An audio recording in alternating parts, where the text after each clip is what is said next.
আজ আমি লতি দিয়ে চিংড়ি মাছ আর চিংড়ি মাছের মাথা দিয়ে বড়া বানালাম। তো বন্ধুরা, আমি সকাল সকাল উঠে আমার সমস্ত বাসায় কাজ কমপ্লিট করে ফেলেছি। এখন দেখি বাবা বাজার থেকে আসছে। বাবা যে বাজারে গেছে এটা আমি জানি না, আমাকে সকালে ডেকেছে কিন্তু আমি তখন উঠিনি।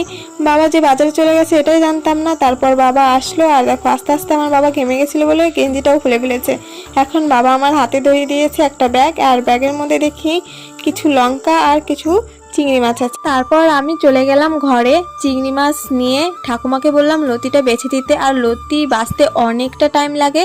তো ঠাকুমা লতিগুলো বাছছিল, তাই আমি ভাবলাম যে আমি কেন বসে থাকবো, ততক্ষণে আমি চিংড়ি মাছ ছাড়িয়ে ফেলি। আমি জীবনে এখনো একদিনও চিংড়ি মাছ ছাড়াইনি।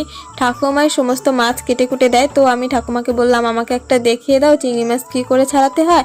তো ঠাকুমা আমাকে দেখিয়ে দিল। তারপর আমি সমস্ত চিংড়ি মাছগুলো ছাড়িয়ে নিলাম। ফার্স্ট টাইম ছাড়াচ্ছিলাম, তো একটু টাইম লাগছিল, কি আর করা যায়। তো বাছাটাও শিখে গেলাম চিংড়ি মাছ কি করে বাছতে হয়। তো ভালোভাবে চিংড়ি মাছগুলো বেছে ধুয়ে নিয়ে এসেছি। আর সমস্ত কাজ সবারই শিখে রাখা দরকার, তাই না? এইদিকে লতিগুলো কাটা হয়ে গেছে। তারপর লতিগুলো সেদ্ধ হওয়ার জন্য বসিয়ে দিলাম কড়াইতে।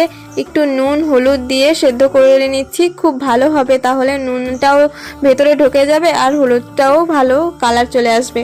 তো আমার লতি সেদ্ধ করা কমপ্লিট। এই দেখো কতটা সুন্দর লাগছে দেখতে, তাই না? লতি তো আমার সেদ্ধ হয়ে গেছে। এখন মাছটা ভেজে নেব। তো মাছ ভাজার জন্য তেলটা গরম করে মাছগুলো দিয়ে দিচ্ছি। মাছগুলো দুবার করে দিয়ে ভেজে নিয়েছি। তো সমস্ত মাছগুলো সুন্দর করে ভেজে নিয়েছি। আসলে আমার বাবা লতি দিয়ে চিংড়ি মাছ খাবে বলে আজকে মাছটা এনেছে। আমি জানিও না যে কখন ঘুম থেকে উঠে চলে গেছে।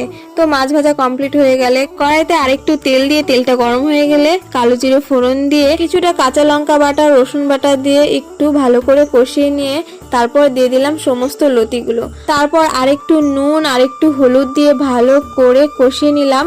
একটু কষানো হয়ে গেলে জল দিয়ে দিলাম।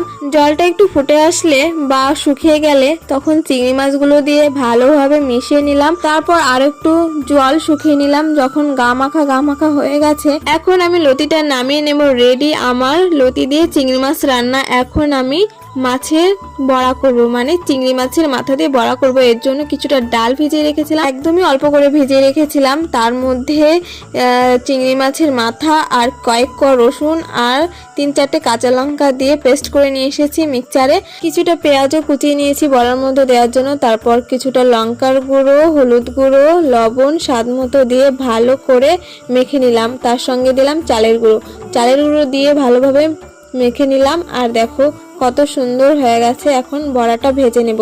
তো বড়া ভাজার জন্য কড়াইতে তেল গরম করতে দিয়ে দিয়েছি। তেলটাও গরম হয়ে গেছে আর একে একে সমস্তটা বড়াগুলো